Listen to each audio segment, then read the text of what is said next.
Thanks for having me. Thanks for everyone for joining. Okay, so we're going to start with SEAP program, which is our high school level program. Myself and Reggie Williams administer these programs. And you can reach out to us anytime if you have any questions in the chat right now or via email after the meeting. So the SEAP, we call this SEAP, the Science and Engineering Apprenticeship Program, is an 8-week apprenticeship program designed for high school students to participate in research with a mentor at one of our naval labs. And we have about 40 labs that will work with our high school level students. So how does it work? You choose your lab, you apply by the deadline, the labs review applications, make decisions and make offers to students, and you accept the placement that you prefer, and then you start your internship. So it's relatively simple, and I will show you guys the actual application window, and so you can see what the questions we're asking and how you get into it, and what the questions look like, what the interface looks like. So it's pretty easy to make it all the way through. Eligibility, we have mainly U.S. citizens and permanent residents, depending on the lab, and all of that information is available on the website. We're looking for high school students who have completed the ninth grade, and graduating seniors can also apply to the SEAP program. Typically, the labs require students to be at least 16 years old. Some labs will accept students that are under 16. And generally 15 is the youngest that the labs will allow. So for the 8-week stipend, it's $4,000 for first-year students, first time participating in the SEAP program, $4,500 for students returning to the program.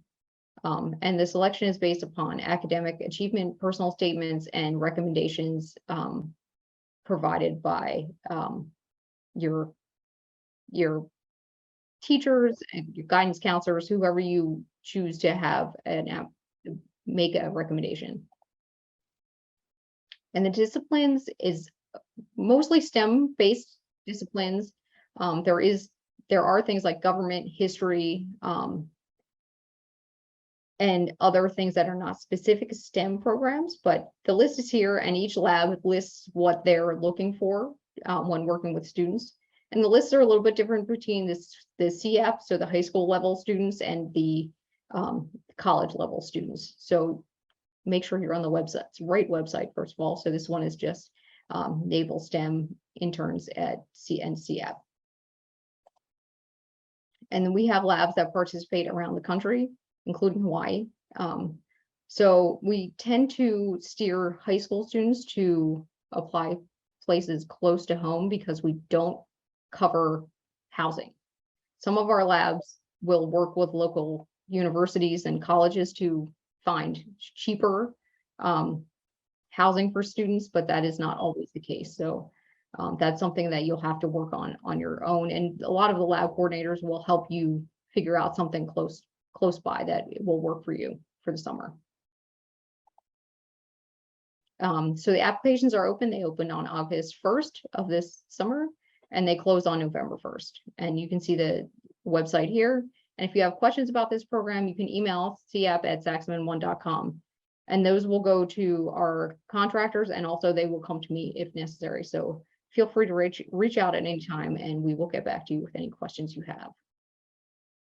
So like I said, these programs are very similar. The NREIP, or Nrap, Naval Research Enterprise Internship Program, is a 10-week program designed for undergraduate and graduate students to participate with the labs as well. So the steps are the same. So you choose your lab, apply by the deadline. So one difference between the SEAP, for the SEAP, you can only choose 3 labs. For the Nrap, you can choose 1, 2, 3, or all. So there are, like I said, there are about 50 labs, 45 to 50 labs, depending on the program. And you can apply to as many or as few as you'd like. So the labs will review the applications. They will make their decisions, and we will send you an offer from the labs that chose you, and then you make your decision, and then you start your internship program.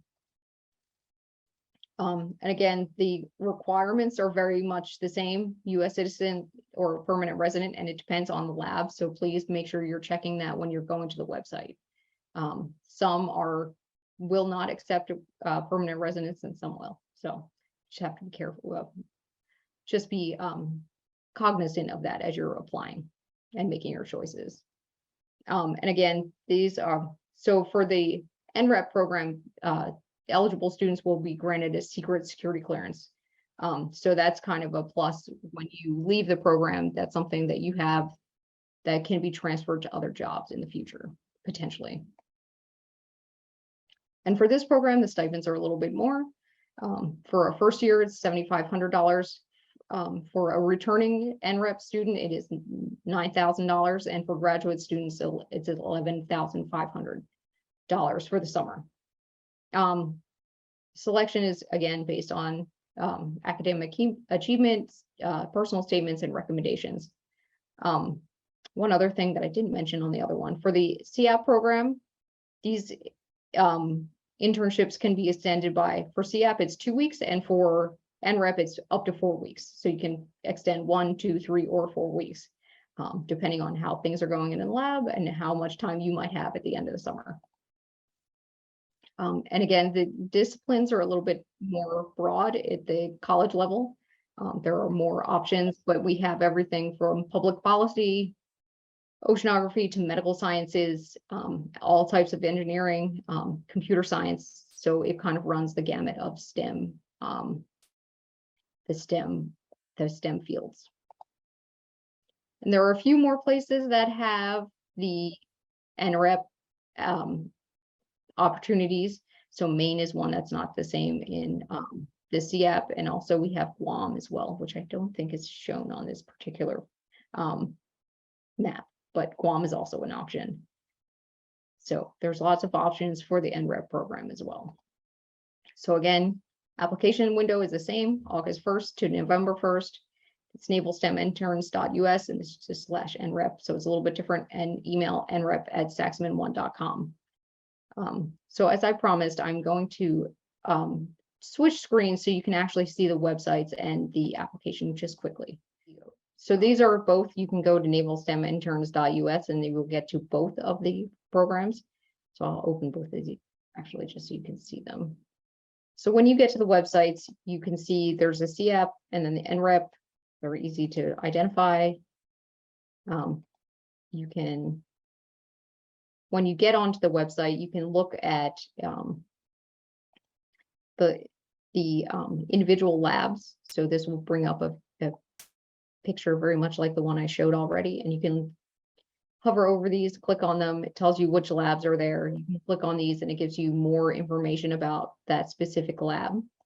And you can investigate their actual website, the lab's website. It will give you all of their information about COVID and the different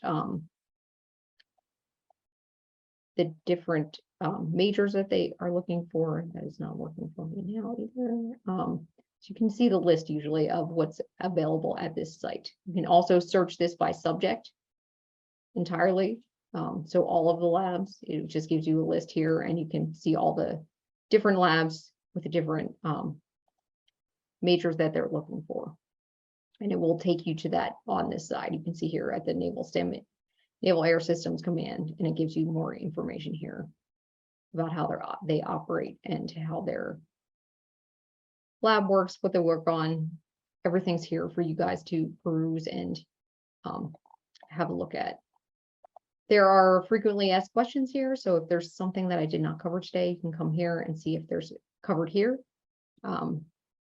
There are news and events pages here. In fact, my face is going to be on here, I believe. Well, maybe not. We took it down. Oh, good. So we did an event for our participating students this past year. We got to talk to Bob Ballard. That was very fun. He's one of my favorites. The application is here. You click apply, and it should bring up theoretically. There it goes. Brings up the application, and you can just walk through. It's easy fill-in form. Gives you place to put in your references. So definitely do that early when you ask for a reference. This will send an email directly to your references, and it will also send them emails periodically to ask them to actually write the reference and submit it. So you can put 2 in here, and this is the same for both programs, I believe. We can look at the other one too. So this is here. We recommend you do this early, so they're done before the application closes on November 1st. And then you just fill in like just about every other application I'm sure you have all seen. Your school, things you're interested in, things you've done. All that's here, awards, honors, any past employment, and then program information. So where do you want to apply? So like I said, for SEAP, you can choose 1, 2, or 3, and you just do a drop down. You can choose which lab you're interested in, and it fills in. And so we see that when you've done that. And we're just asking you a couple questions about yourself. How did you find out about us? Did you participate in JROTC? Have you participated in the program before? And other things that you may have participated in the past, like RoboBoat, RoboSub, RobotX, Sea Glide, Sea Perch. So all these things are here for you to tell us, so we have more background on what you've done in that. Your personal statement, your essay, it's just a open field. You have 5,000 characters, and your interests, research, and experience, and that's it. And the same, again, the program's very similar. So there's a few different questions for the NREIP program, but the process is more or less the same. Oh, it took me right in there. So in the apply. So, but the website is very much the same. The labs, again, you click on these, it'll show you what labs are available in Charleston or Mississippi or in South Carolina or Mississippi, and it'll tell you what's available to you in those states. California has the most, not shockingly. There are quite a few in the DMV area. So there are lots of options for participation. And the application, like I said, is very similar. Get the references in early. And for this one, the biggest difference with this one is that you can, the program information, like I said, you can apply it to a first, second, and third choice or all labs. So you can apply to all of them, all 50 of them. And if you are participated in ROTC, how did you find out about us? Prior participation in the program. Have you participated in any of these other programs, external programs? So again, RoboSub, RoboBoat, RobotX, they're all here. So we'd like to know the coordinators who are making the choices like to know what type of things you've done in the past. And if this is something you've participated in before, they like to know that when they're making the decisions. And I saw a question about how they make their decisions in there. It's not a single, it's everything that goes into these, and all the labs make the choices on their own. We don't have a GPA minimum or anything like that. Some of the labs may have that. We, at the program level, do not require a minimum GPA level. So there are lots of different criteria that different labs look at when they're making the evaluations based on what their needs are.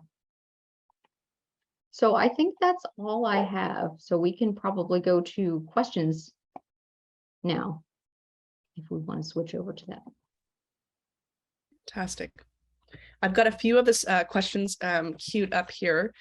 So one of the students asked if they have to be 16 when they apply for the program or attend the program.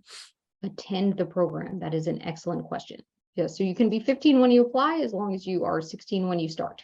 And there are a couple of labs who will accept you at 15, but that's just a few. Awesome. And can you confirm if the SEAP is the 8-week program, correct? That is correct. And could you touch on the SMART scholarship? Somebody asked if you could speak about that. That scholarship program is not one that we administer, so I can tell you a little bit about it, but I am not the main point of contact for that one. There are other colleagues who run that one. That one is a internship for service. So, or it's a scholarship for service.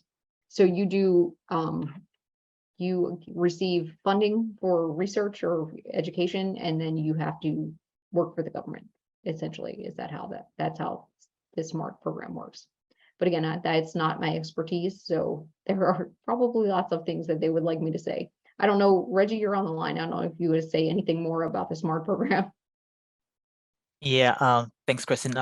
As you mentioned, it's not our program. As Kristen mentioned, it is a scholarship for service. For every 1 year, the federal government provides you funding for your stipend, pay for your colleges, pay for I think insurance, health insurance, as well as pay for your books.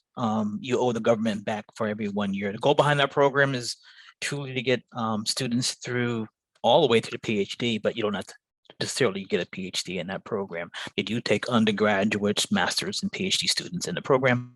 And it's a DoD program, not a Navy program.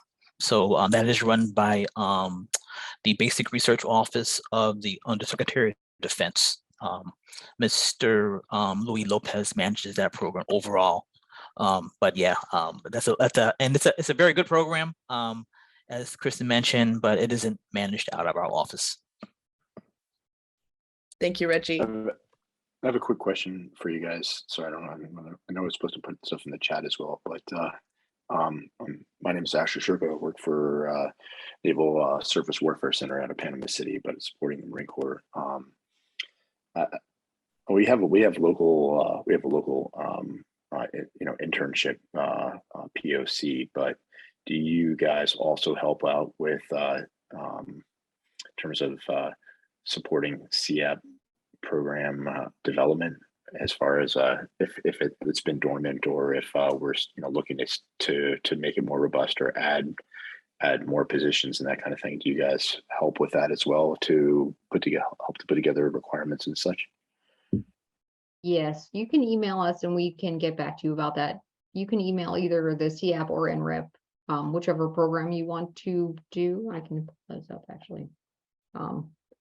The email address is here. You can email us and we will get back to you about that if you want to discuss more. Hi, Ramon. Nice to see you. Go ahead and ask your Hi, question. Dr. Mitchell. Thank you for the opportunity. Just wanted to make one comment to the applicants, whether it's NREIP or SEAP. So I am one of the STEM coordinators, and so I run these programs for my lab. I'm in Port Hueneme, California.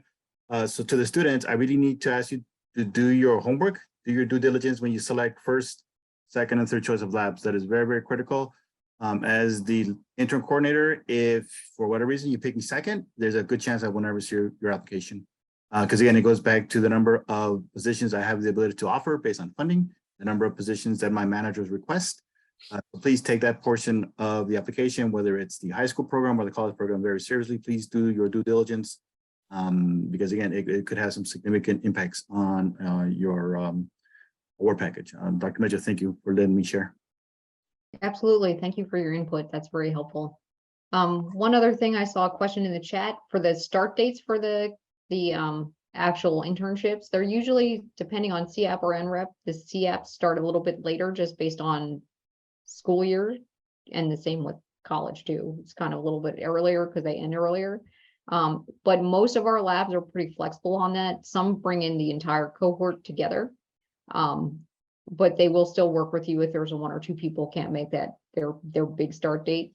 They will work with you to find a day that works for you, like based on, because I know some of the schools end later or earlier, so sometimes it cannot be all of the months, but usually we can work with you on start dates. It's pretty flexible at this point, so if there's any issues there, let us know and we can make that happen. I got another question, what are some of the things that university students will do during the NREP program? Okay, Ramon, since you're here, would you mind speaking to that since you work directly with the students? Oh, absolutely. Thank you for the opportunity again. So we are a surface warfare center lab, a federal research lab. We hire mainly electrical engineers, mechanical engineers, computer science majors. So anything dealing with that gamut, and we try to match the student to where they are grade level wise. So we've had students come in, do mechanical engineering side, do work with SolidWorks in relation to our metallic 3D printers. I know most 3D printing is polymer, ours is metallic. We're the only ones in the area that have that. We've had students from computer science work on augmented reality and mixed reality, where they're actually writing the code to develop virtual environment settings. We've had students do modeling simulation, again, based on their work are there on their grade level. We've had a lot of, again, mechanical and electrical engineering students do quite a bit of hands-on work, whether it's assembling cables, circuit cards, electrical cabinets, because again, our systems are all in support of missiles, launchers, radars, guns. So as a teaser, one of the things that our students appreciate is the fact that they see firsthand the work that they're doing and the impact to their quote unquote customer, which is our sailors and Marines, as opposed to some other companies where you could be working on a project and you don't really see where your work fits. With our students, they see it directly. So again, a lot of hands-on work, but a lot of practical applications, depending on where the student is grade-wise. If you are, again, a undergrad, we'll match you appropriately. We've had doctoral candidates apply to us, and we'll match the work according to their skill sets. Thank you, Dr. Mitchell, again, for the opportunity. So we also have, I saw 2 questions here that I can answer quickly. Virtual opportunities, yes, we definitely have virtual opportunities. Some labs are entirely virtual. This is kind of a COVID era change to the programs. Some of our labs are participate entirely virtually. Some do a hybrid type of approach where sometimes you'll be on site and sometimes you'll be doing things virtually. And honestly, this tends to still be a sliding scale depending on what's going on in certain areas, and how the labs like to run their programs. The other question I saw that the number of openings for either program at each site is really up to the lab itself. And it's based on how many mentors they have available in any given year and how much funding that they is available to them. So it depends is the answer. It's not a very satisfying answer, but that's usually it. I received another message in my chat. One of the students was asking what a takeaway is that they can put on their resume if they do the SEAP program. What are some of the big takeaways from it? That's a great question. I think students learn about what it's like to work with the Navy. And then of course they get hands-on experience that they wouldn't otherwise be, have an opportunity to have. And just working with, the Department of Defense itself. So I think there's a lot of opportunities there, and just to meet other students also who are interested in the same type of subjects and opportunities as well. So it's kind of a way to expand your network as well. And another question I got is, if students do SEAP, are they able to do the Nrap program later on when they're a university student? Yes, we often have students who start as SEAPs and go all the way through Nrap as undergraduates and graduates. So we love to see that when students transition from one program to the next. While we wait for any questions, I do have a question, which I would say is, what do you think that what's one of the stories that you've had with interacting with some of these students in these different programs that you think is really special or unique that you'd like to share?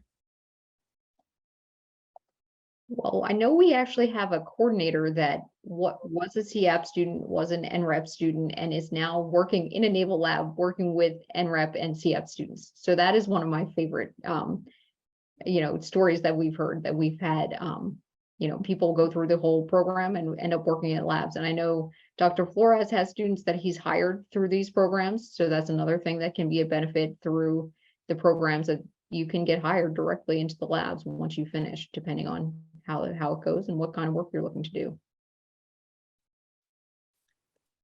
Somebody else also asked, what are the dates for the program? And if they're different, if you could speak on what that looks like. Yeah, so the dates are generally early or mid-May, and for NREP and for SEAP, they're usually early June, late May, early June. And it really depends on the site, and it is usually pretty flexible. Most of the coordinators can offer some flexibility in the start dates. Often they bring in the whole cohort together, especially the programs that are larger. We have some programs that are as many as 100 students, and they like to try to bring in everyone in at once. So everyone can get to know each other and start at the same time, sort of end around the same time. But we know that start date and end dates for schools are different. So we try to accommodate that as best as possible. Fantastic. Is there a requirement to enlist in the Navy if you do the SEAP program? Absolutely not. These are not a sort of scholarship to service, like the SMART program. Someone asked about the SMART program. That is an obligation to work as a civilian for the Navy, but these programs do not have that requirement. So these are just scholarships, just scholarships, and you get to, you know, hopefully you join the Navy or join as a civilian, but it's not a requirement.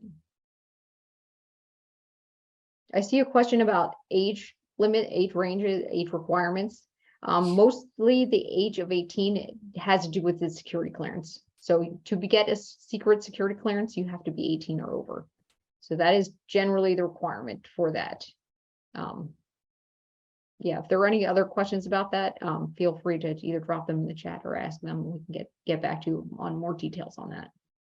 Oh, I see a question about which sites are virtual. It will list that on the website. Each website will list whether or not they're participating virtually or in person.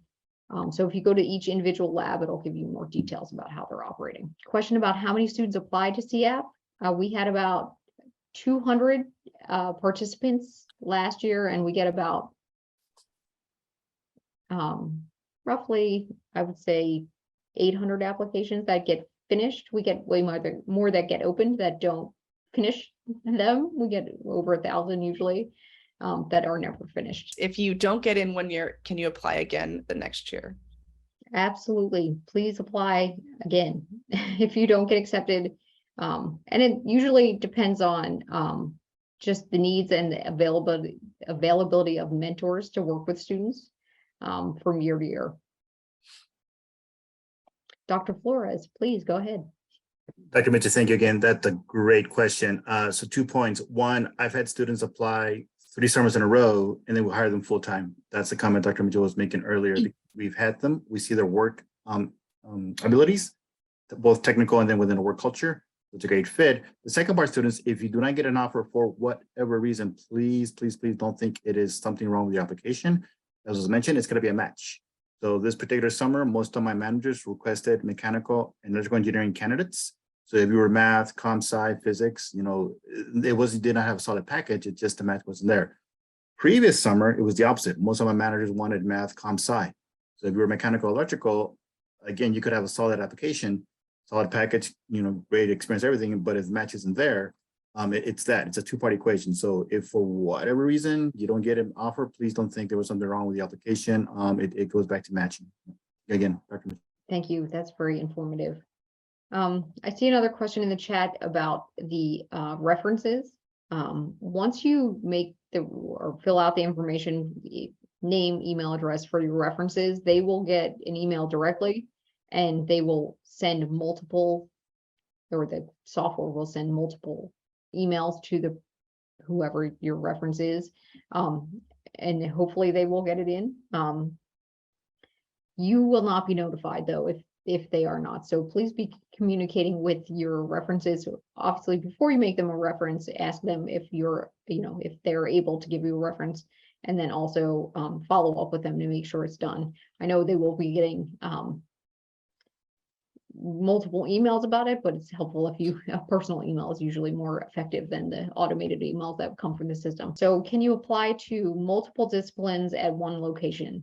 I think you just put really the application really is you putting in your interest and what obviously what your background is.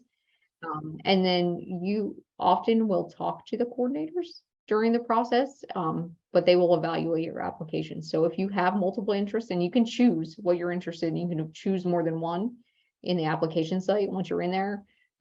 So yes, is the answer. That's the short answer. Where you might end up is maybe a different answer. You may have a conversation and, there might be multiple options and they would offer one or the other. Hi, Kristen, this is Reggie. I see a question in there. I'm not sure if you covered it. Can you apply to SMART and to basically NREIP? Yeah, I did see that. Go ahead. You can answer that one. This is your show. Okay, I will answer that. That happens oftentimes. A lot of times we will have NREP participants that, or even SEAP, eventually end up with the SMART program. It happens. You can participate in NREP one summer and then start the SMART program subsequently. Usually you can't do it both at the same time, but once you kind of get into one, you often, as the applications go, it's helpful to have the NREP. They look for that too. They know the programs, obviously, so it's definitely helpful on that end. And I want to add, I know I gave the floor to you, but I want to add, we have over the years had students who transitioned from NREIP into SMART through the summer. They were brought on for NREIP. The process went through completely for SMART. They were selected for SMART, and they just transitioned straight over into the SMART program. And the timing of that actually works out pretty well. It's usually within a week or two. So you may have to sort of leave the NREIP a little bit earlier, but usually we can accommodate that as well. And if you guys can't think of your question now and you've got one later, feel free to either reach out to us at RoboNation or via one of the email addresses that's provided on the SEAP and the Nrap pages as well. Also, I found another question in the chat that I did not answer. A shorter time frame for internships. Generally, we try to stick to the 8 and 10 week time frames, but depending on what the situation is, we will try to make allowances where possible. So don't let the time period, deter you. I think usually we can work with students depending on what their needs are. I would say overall. So I would apply and make a decision later. That would be my advice. Somebody also asked if the students will work 5 days a week during these programs. Yes, that's usually about a 40-hour work week, 5 days a week. Although we do have labs, and I think Dr. Flores is one of them that do a 4-day work week for 40 hours. I believe that is so. In that case, we also get the question sometimes: do I have to work, like make up those days? That's not the intention. Just that it's a sort of a full-time job, a 40-hour work week, and if it gets completed in 4 days, that's fine. They've asked if SEAP is a paid internship. Yes.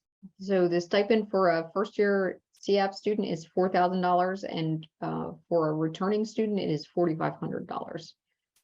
And they're paid bi-weekly throughout the program. So the NREP is a 10-week internship, and the SEAP is an 8-week internship. So the high school level is 8 weeks, NREP for the undergraduate and graduate level is 10 weeks. Thank you guys all so much for joining us today. We will, like I said, we will send out the recording of this after the fact to those who have registered, as well as have it publicly available. Again, if you have any questions, feel free to either reach out to us at RoboNation to the email addresses on the screen, or reach out to NREIP directly via the email addresses that Dr. Mitchell provided. And just want to give a special thank you to Dr. Mitchell and for sharing this exciting opportunity for our students. And we look forward to continuing to partner with you guys and share more about these amazing opportunities. So thank you. Excellent. Thank you very much. We were happy to be here, and we're looking forward to everyone's applications. Thank you. Thank you.